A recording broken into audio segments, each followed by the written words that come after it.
Hi, everybody. So the title of tonight's forum is Resisting One Nation and the Right. And in talking about resisting one nation and the right, I don't just mean one nation and the neo-Nazis. You actually have to include the Liberal Party nationals in this, especially after hearing Angus Taylor's speech where he plans to strip 16 Centrelink payments from people who are not citizens. And of course, there's all sorts of reasons why people don't take out Australian citizenship. Maybe their family got citizenship and somehow they got left out for some reason. But also maybe the home country doesn't recognise dual citizenship. So people can have been in Australia 40, 50 years paying taxes and on an age pension and still a permanent resident. So Angus Taylor, One Nation, would strip away any right to age pension, aged care, whatever else. But I do think One Nation is clearly at the cutting edge of pushing overall politics to the right of almost all parties. And sections of the ruling class, not all of the ruling class, but sections of the ruling class are shifting their support from the Liberals to One Nation, or shifting some support from Liberals to One Nation.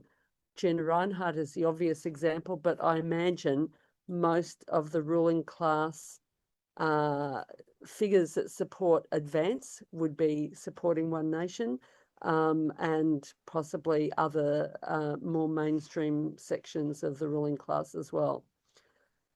But also even the Labor Party, while they're not implicated to the same degree, and yes, they're talking in favour of multiculturalism and condemning a lot of Hanson's comments, they've also tried to hint to racists that they're not entirely opposed to racism.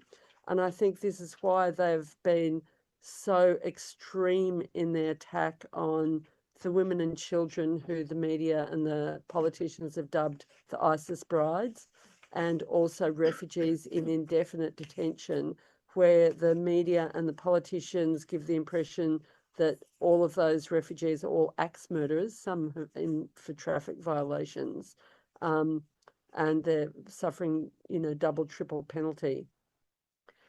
But the right-wing agenda isn't just limited to the parties that people support. So there is a large layer of working class people who are not attracted to One Nation and the right, but some might even be union organisers, or vote for the Greens or even the left, or see themselves as progressive, but are influenced by right-wing arguments or right-wing explanations of things, such as migration as cause for the housing crisis. Because in some ways it can look logical, because all the major parties are saying, or Liberal and Labor anyway, they're all saying, oh, the problem is lack of housing supply, etc. So that then creates the impression that every migrant who comes to Australia is taking away a house that would be available for someone living here, when actually the 10% of dwellings we know, or there's good evidence, are actually vacant for more than 12 months because of investors trying to jack up the cost of housing. And the thing is, we have to defeat these arguments, not just which party they're going to vote for, but we actually have to defeat these fake explanations. And this isn't just Aussie Anglo working class I'm talking about. Sure, there's, always been racist and anti-racist currents through the working class throughout Australia's history. But I'm also hearing about large numbers of people in different migrant communities who see One Nation as a saviour. I'm aware that on the Indians living in Melbourne Facebook page, there's a lot of comments in support of One Nation. At a Chilean event I went to on Sunday, is it 5 minutes? No, a Chilean event I went to on Sunday, someone told me that there's a lot of Chilean refugees from the Pinochet dictatorship who are starting to get sucked in by the argument that Hanson it's cost of living crisis, but also there's a crisis of imperialism, which is also pushing things as well, or pushing the far right around the world. So capitalist globalization was in response to serious capitalist crisis in the 80s, which meant that the capitalist solution was outsourcing of work to global South countries.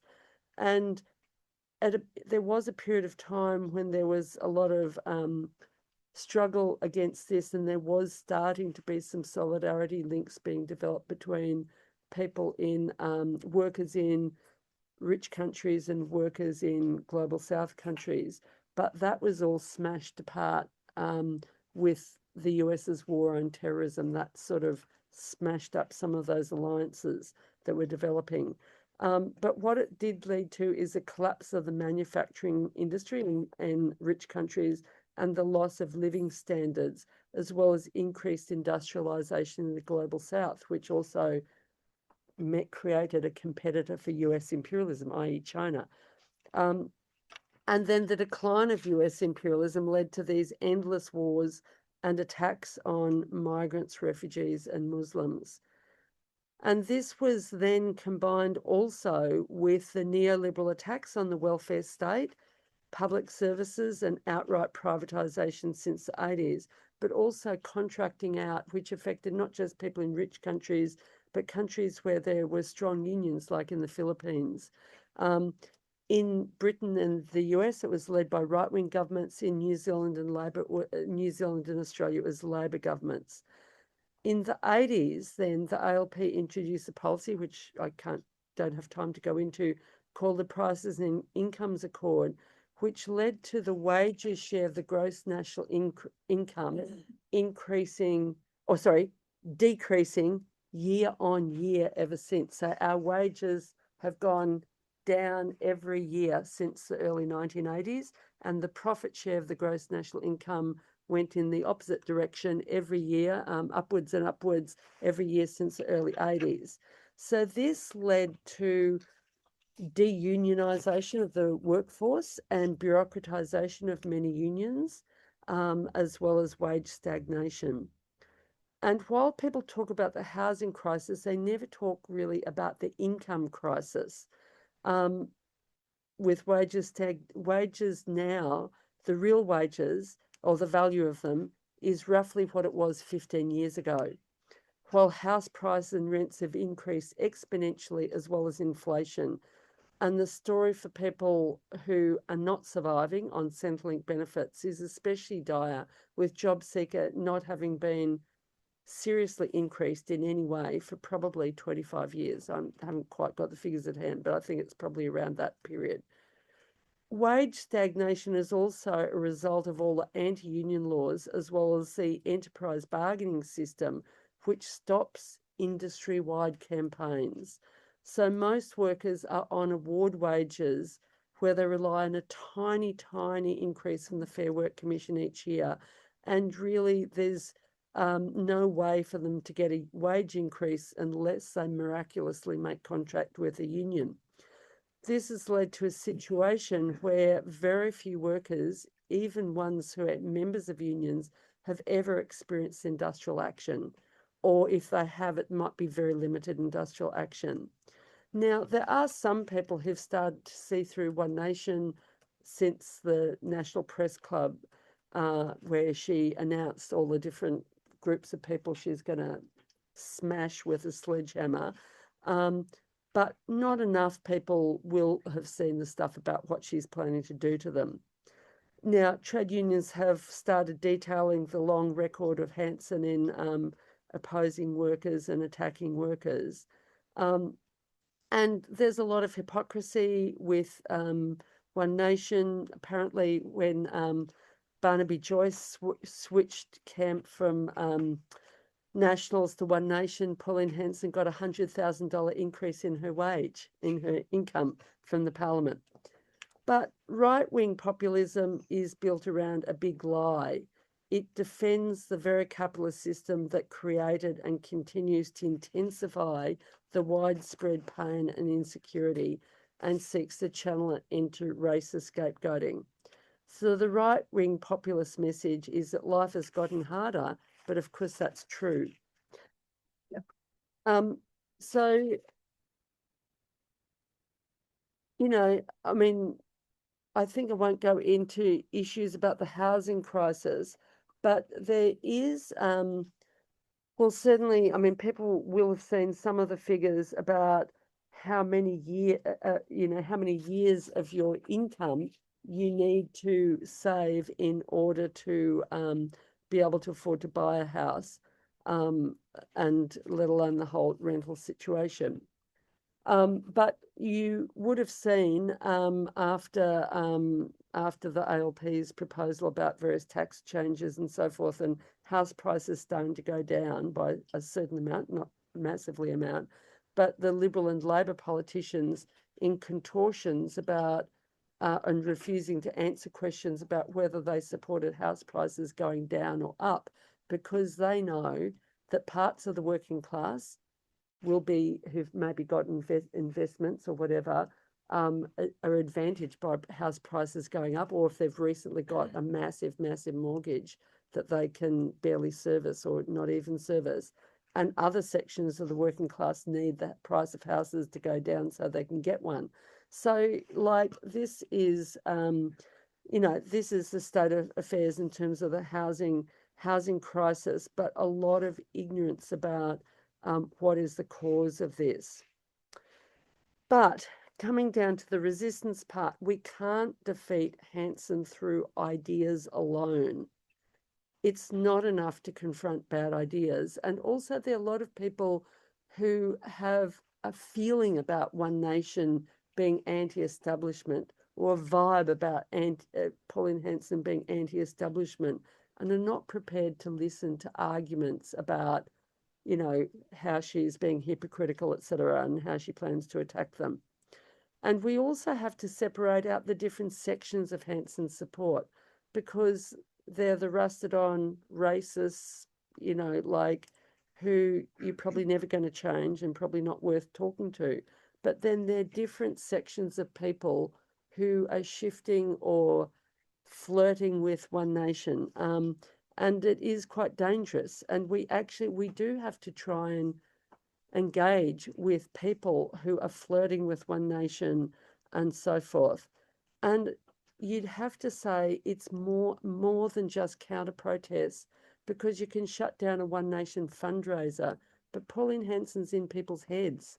It's not just shutting down one fundraiser.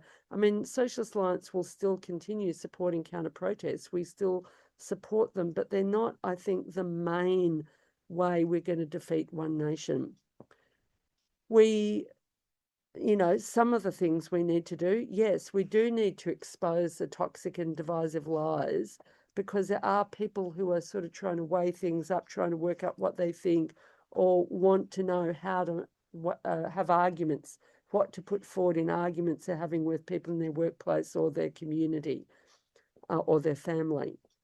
Secondly, we do need to build the broadest possible independent mass movement against racism. And I think the value of a mass movement is that you need to bring people together so people know they're not isolated in opposing One Nation.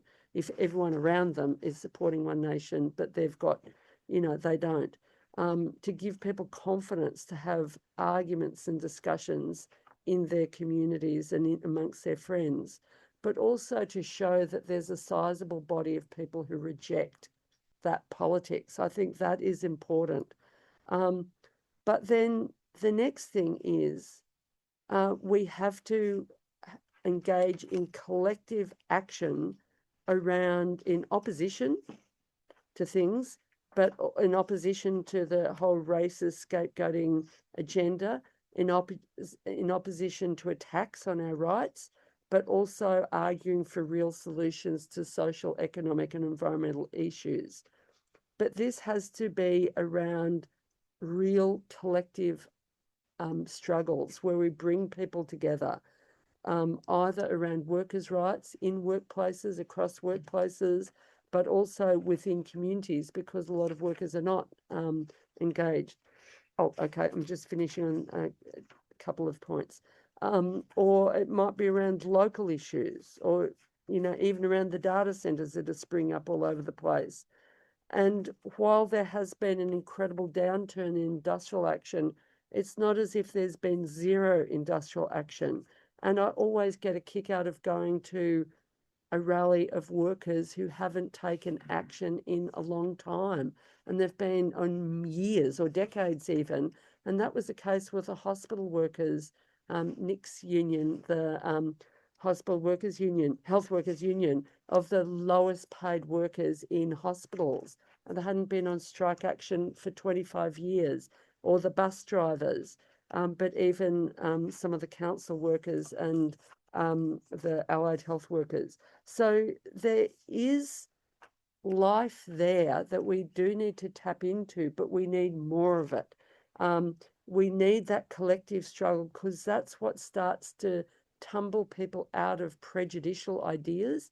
You're not going to win any industrial campaign while people are being racist to each other, or maintain prejudices against young workers or old workers, or this group of workers or that group of workers. We have to engage in collective action, as well as building a broad movement against racism. And then we also have to vote for the left. We would say where Socialist Alliance is standing, but we're not standing everywhere. Vote Socialist Alliance, or Victorian Socialists, or the Greens, and put One Nation last in the upcoming election campaign. But the election campaign by itself is not sufficient. We have to build the broad independent movement, and we need collective action. Thanks. Well, hi, everybody, and thank you for inviting me. Look, just wanted to say that everywhere I go, I get asked the same question. What are the unions doing about Pauline Hanson? When are the unions going to mobilise? What are they doing? When are they going to put out the right media release, etc.? Some people ask that with genuine concern. Some people ask it with a criticism. Why aren't we doing more? Why aren't we mobilising? And my answer is always the same. We are. Unions are actually organising against Pauline Hanson, but it doesn't look how you want it to look. It doesn't look how people expect it to look. If you're expecting the Labor movement to defeat Pauline Hanson with a media release, a social media campaign, a clever slogan, you're going to be disappointed, because that's not where unions win. Unions win in the workplace. And I do accept that we need to be honest about this. I do accept that unions also need to accept some responsibility and some criticism in relation to what hasn't been a glorious 40 years of trade union decline, not just in membership, but also in relation to militancy and collective action. So at least in Australia, we've spent decades operating under some of the most restrictive industrial laws in the democratic world. Those laws were designed to stop workers organising, and to some degree, those laws did succeed. And not because workers stopped caring or stopped wanting to fight, but also unions shifted from organising to servicing in response to those laws. Or individual representation is really important, but it achieves outcomes for just one single worker. Organising, on the other hand, is where collective power is built. And those two things are very, very different. Organising changes the balance of power. Individual servicing doesn't. So if we want to understand why figures like Pauline Hanson have room to grow, we need to understand that we, the left, trade unions, all of us, have left parts of the working class politically unorganised. It isn't a criticism of individual unions. As soon as we get into this union failed, that individual trade union leader failed, we won't see the picture of what's happened, not just in Australia, but globally. This is an observation about our whole movement right across the world. And here's probably where I disagree or part company with a lot of people. I think about 30% of union members are going to vote for Pauline Hanson.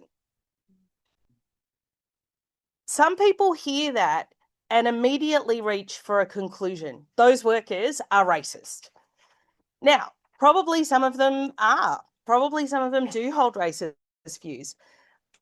But as socialists, that can't be where the analysis ends. I, at least, am a materialist, and I assume very many of us in this room are also materialists. And we can't explain political movements by stopping at these sorts of labels. We need to ask what conditions produce the current situation, and we need to ask what purpose it serves. So racism doesn't emerge out of nowhere. It has a material basis. It explains insecurity by pointing workers sideways instead of upwards.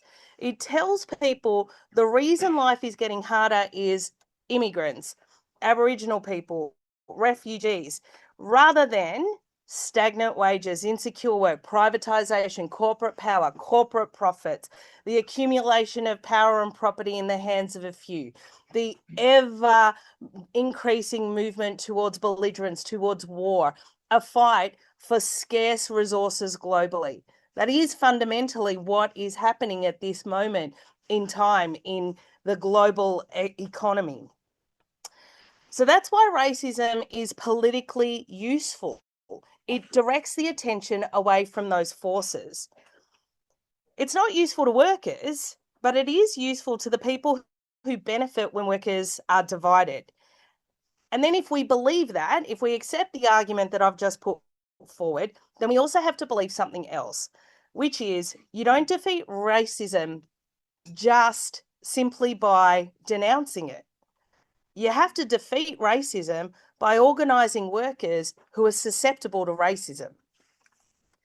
And I think that's really uncomfortable for lots of people, because what that actually means is we have to talk to people we fundamentally disagree with.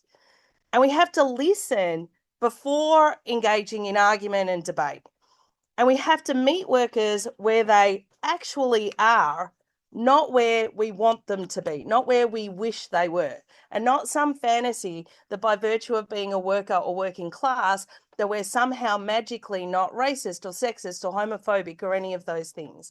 And in my view, I think a particular political activist, theorist, socialist of the revolutionary period, Rosa Luxemburg, was right when she argued that consciousness develops through struggle, not before it. So this expectation that workers arrive fully politically fledged and having perfect politics, we need to kind of disabuse ourselves of this illusion about who workers are, especially as the polling shows about 30% of workers will be voting for One Nation. And I think that's the bit we've quietly forgotten, that consciousness changes through struggle, not before it. And sometimes we behave as though workers have to arrive with the correct politics before they're worthy of organising or before they're worthy of a conversation with us. Rosa Luxemburg turned that on its head. She said, organise the struggle, and people change through participating in it. And I've watched that happen.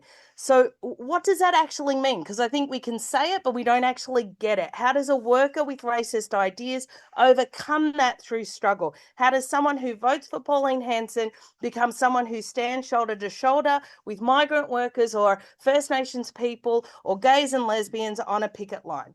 So let me talk through a scenario, right? I say, and another organisation that I'm a part of, Australia Asia Worker Links, argues that occupational health and safety is an entry-level conversation for workers. Everybody understands health and safety. An arm is an arm is an arm. An arm in Australia is an arm in Malaysia, is an arm in Korea, is an arm in the Congo. And if you're in an abattoir and there's no guard on the machine and your arm gets chopped off, that's the end of your arm. And any arm, whatever colour of that arm, goes into that machine, it gets chopped off. And that's the end of a lot of the quality of your life. For starters, it introduces ongoing chronic pain. It introduces, and with pain comes all of the kind of psychosocial injuries that come with that, right? You're cranky, you're yelling at your family, that impacts your work-life balance. Everyone understands that. Any worker anywhere understands it. And when we organise around health and safety, the guard on that machine. So let's say you've got a workplace and, you've got a couple of white people, you got Sanjeev and Nora, and these people are the people in your workplace. And Nora puts her hand in the machine. Other people are not thinking, oh, thank fuck that wasn't my hand. That isn't what happens in the workplace. What actually happens is someone goes, fuck, I could be next. That is actually what happens at work. That is where the conversation starts. Why isn't there a guard on that machine? There isn't a guard on that machine because the guard costs $10,000. And the boss of this factory says that your arm is not worth $10,000. Your arm, chronic pain forever, work-life balance, hanging out with your kids, $10,000 is worth more to me than the protection of your arm. And that is the consciousness development of that struggle. So Nora's arm and Sanjeev's arm and Mary's arm is more than $10. And the boss won't pay it. So maybe we should stop working to get the guard on the machine. And that my struggle is inherently linked to Nora's struggle and Sanjeev's struggle and Mary's struggle. That is what it means. That is what the development of, and it doesn't matter that Nora comes from the Middle East or Sanjeev comes from South Asia or Mary comes from Europe. It doesn't matter because an arm is an arm is an arm. And the boss won't pay for a guard because $10,000 is worth less than the quality of your life. That is what we mean when we say consciousness develops in struggle. Finding the right argument and building that argument is what we say is the access to consciousness change. So that's the point. It's not that the argument about, oh, but Sanjeev's religious views are just as valid as your views and you shouldn't hate on Sanjeev. It's not that. Is that the enemy is not Sanjeev or Nora or whatever countries they come from or whatever beliefs they have.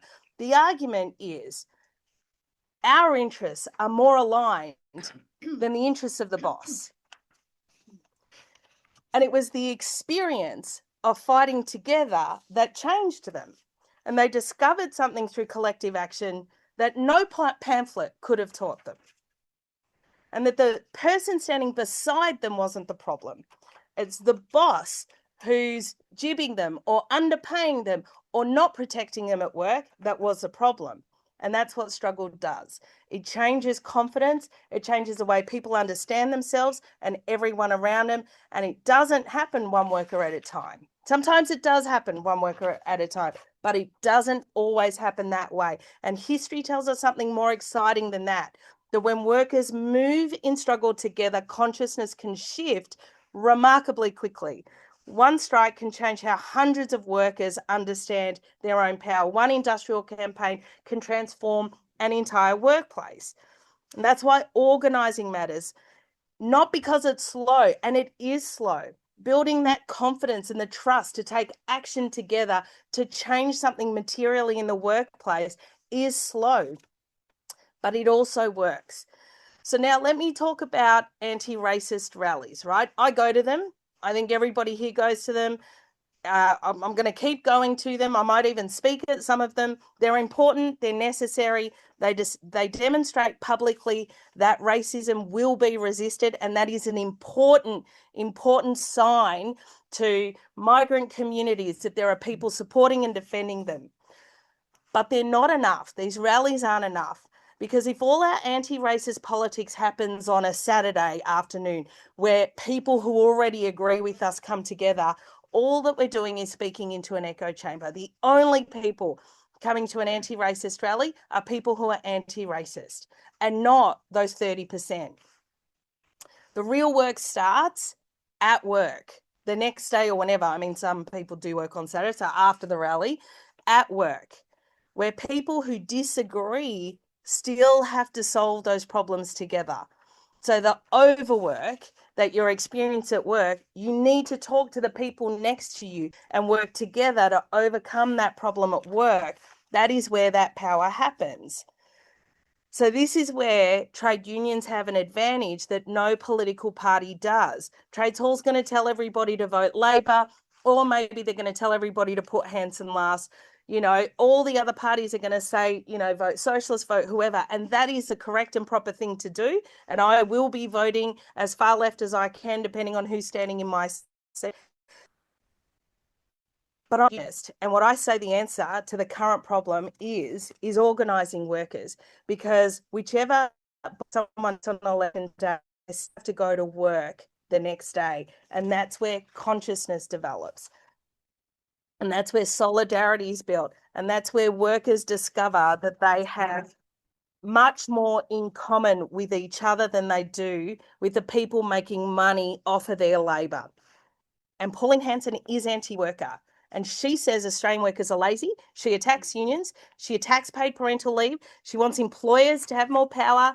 And when politicians attack workers, unions should attack those politicians. Labor, Liberal, Greens, One Nation, whoever. And so for that, in relation to that, I am a trade unionist that stands for the independence of trade unions in Australia. And I do think that trade unions should disaffiliate from the Australian Labor Party. And it's not because I don't think elections don't matter. I think they do. But I think workers need to know that unions are going to stand up for them and defend them, irrespective of who's in power. So when people ask me what the unions are going to do about Pauline Hanson, my answer is rebuilding workplace organising, rebuilding delegate structures, rebuilding workers' confidence in taking collective action, arguing with workers, but arguing in the workplace where consciousness is most likely to develop and elevate, where the interests are so starkly visible that you can actually experience the consciousness development, not by, you know, pamphlets and argument. Like, to be straight, not standing outside of Melbourne Central Station, handing out leaflets and having arguments on the street. That's not going to move hundreds of thousands of workers at the same time. Struggling alongside workers, organising workers, because there are no shortcuts. Pauline Hanson isn't going to be defeated, and she's not going to be victorious in this election alone. It doesn't just come down to the Victorian state election or the next federal election in 2028. She's not going to be defeated by one speech. The struggle against reactionary politics is much longer. The Labor movement has always won when workers discover their own collective power. That's how this movement was built, and it is how I believe the movement will be rebuilt. Thank you. And thank you, Socialist Alliance, Greens Left, for having me. I'd like to begin by acknowledging that we meet on the unceded sovereign land of the Wurundjeri people, and I pay my respects to their elders past, present, and emerging. I want to say something that acknowledgements rarely say. The cultural freedoms I enjoy here, to speak, to organize, and to be visibly different, were not delivered by white settlement. They were fought for, and are still being fought for by First Nations people. We owe them more than a sentence at the start of this evening. We owe them solidarity. And I want that to be the foundation of everything I say tonight, not a prelude to my argument, but it's very grounding. My name is Deepak Joshi. I co-founded the Humanism Project and Hindus for Human Rights, and I edit NRI Affairs, which is a current affairs platform for the Indian Australian diaspora. I came here from India by way of West Asia and have lived across continents. I speak Hindi and Urdu natively, and some Bengali, some Punjabi, and a little bit of Arabic. I have sat at iftar tables and seder tables. and I have served langars in Sikh gurdwaras. I have recited English poetry, Urdu ghazals, Hindi dohas, and Sanskrit shlokas. I have walked into mosques, temples, and churches to listen and to meditate. I'm not confused by any of this. I'm enriched by it. And I refuse to live in a world that would ask me to be less. The Humanism Project exists because we believe justice cannot be conditional. Hindus for Human Rights exists because Hindu identity, one of the oldest and most internally diverse traditions on earth, does not belong to nationalists and monoculturalists.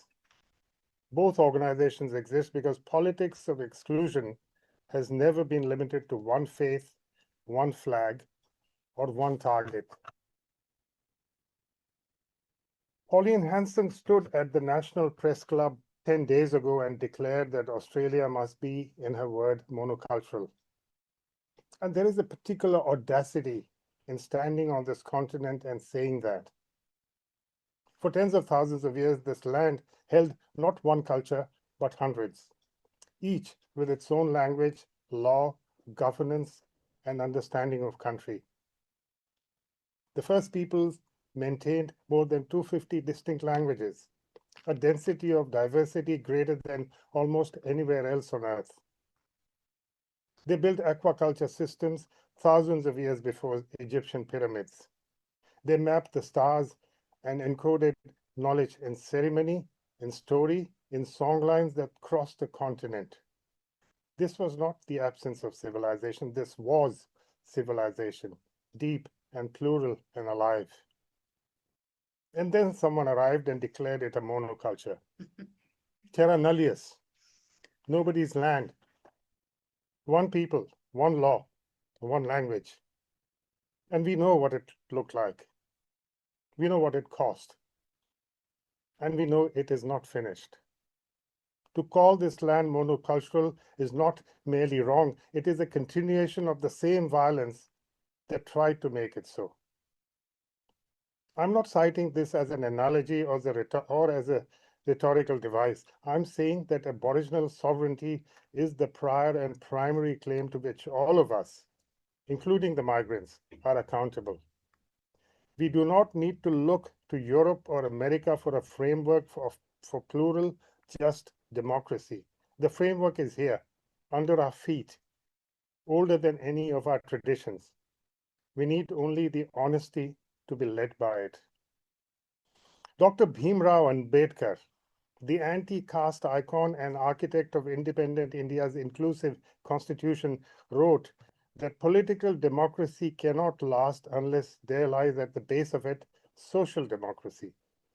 The same logic that sustained caste hierarchy in India, that some are born into a lower order, that purity requires separation, drove the violence of colonization here. Ambedkar and the Aboriginal freedom movement were fighting the same enemy, the idea that some human beings are, by birth, less. These are not separate conversations. These are the same conversation in different languages.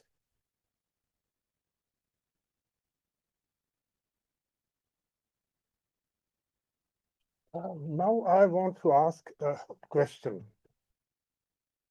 Does halal certification fund terrorism? No, it doesn't. No credible evidence exists. Parliamentary inquiries, security agencies, economists, all have examined the claim. The answer is clear. But here's the thing. It doesn't matter. Not because the truth is unimportant. Of course, truth matters. But in the current political environment, the truth has lost its power to change minds that were never looking for truth in the first place. In his essay on bullshit, philosopher Harry Frankfurt drew a distinction that is the key to understanding our moment. A liar knows the truth and tries to deceive, tries to conceal it. A bullshitter is entirely indifferent to what a statement, whether a statement is true or false. What matters to the bullshitter is, does it work? Does it land? Does it stick? Frankfurt argued that the bullshitter is more dangerous than a liar, because the liar at least acknowledges that truth matters. The bullshitter doesn't care. And when you don't care about the truth, you cannot be fact-checked into silence. That is why Hanson can claim 130,000 Australians sleep rough every night. 130,000. The actual figure is closer to 7,600. And it doesn't hurt her. That is why Trump could say Haitian immigrants were eating pets in Springfield. And it became a defining moment of the 2024 presidential campaign. The emotional charge of a claim travels infinitely faster than any correction or any fact check. Walter Lippmann saw this coming more than 100 years ago. He said people carried simplified pictures in their heads of the world. The world is far too complex for us to understand. So we form a very simplified picture in the head. And we protect those pictures against facts that challenge them. In 2026, where algorithms only feed our confirmation biases, those pictures become fortresses. Whatever you think, that the moon landing was staged, that the earth is flat, that Australia must remain a monocultural Christian nation, you will find a community online that believes it, confirms it, and amplifies it. People do not vote for Hanson in spite of the bigotry. They vote for her because of it. She gives a name and a face to the resentment people have been carrying quietly and says, this is not shameful. This is righteous. We are being swamped by Asians. Foreigners are bad.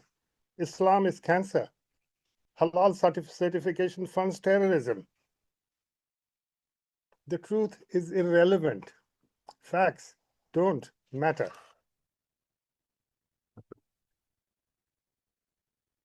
The grievances Hanson is tapping into are real, as Giselle said. Housing is unaffordable. Wages have stagnated. The political establishment has failed the working class for decades. But the solution on offer is a fraud. Hanson stood at the press club and told workers she would make it easier to sack them. She called workers lazy. She opposed wage theft, criminalization, and all this while traveling on a private jet belonging to Gina Reinhardt, whose network has donated millions to One Nation. This is part of battle. It is the party of billionaires wearing high visibility vests. Globally, the pattern is documented. In the 2024 US elections, 80% of billionaire political spending went to the Republicans. Elon Musk donated nearly $300 million to elect Donald Trump. As Arundhati Roy observed of India, the corporate world and the Hindu right have fused into a single organism with interchangeable parts. The same fusion is visible here. The reason is not hard to understand. As artificial intelligence hollows out white-collar work at scale, the political demand for universal basic income and wealth redistribution becomes irresistible. Unless you can direct the anger onto refugees, onto Muslims, and to the woke academic. Senator David Pocock has asked the honest question Hanson never asked. Why doesn't one of the wealthiest countries on earth train enough of its own doctors and nurses instead of taking skilled professionals from countries that desperately need them? This is a conversation about planning and priorities. But Hanson doesn't want a plan. She wants a target. Now, as someone from a diaspora community that prides itself on being a model migrant, I want to say plainly, that framing is a trap. It positions us as acceptable by contrast. It demands that we earn belonging by being useful, undemanding, and silent about other people's struggles. 125 years after the White Australia policy, exclusionary politics is finding its footing again.